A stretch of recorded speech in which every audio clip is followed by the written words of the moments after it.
তোমরা মেয়েরা বলো না যে সব মেয়েরা এক না, যখন রিলেশন শুরু হয় তখন এইভাবে বলো না, তারপরে পরিস্থিতি বুঝে ঠিকই তো চলে যাও। যে কোনো একটা কথা বলে তোমরা কেটে পড়ো, এরকমটা ফার্স্টে বলো না সব মেয়েরা এক না।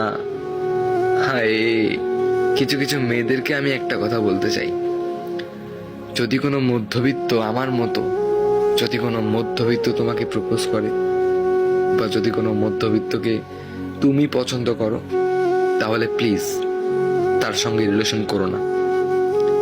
কারণ আমাদের মতো মধ্যবিত্তরা তো তোমাকে আইফোন, দামি দামি শাড়ি, গহনা পাতি, ফুচকা, কোন আইসক্রিম এগুলো খাওয়াতে পারবো না। সামান্য হয়তো বা বাদাম খাওয়াতে পারবো। আমাদের মধ্যবিত্তদের ভিতরে হাজারো কষ্ট লুকিয়ে আছে।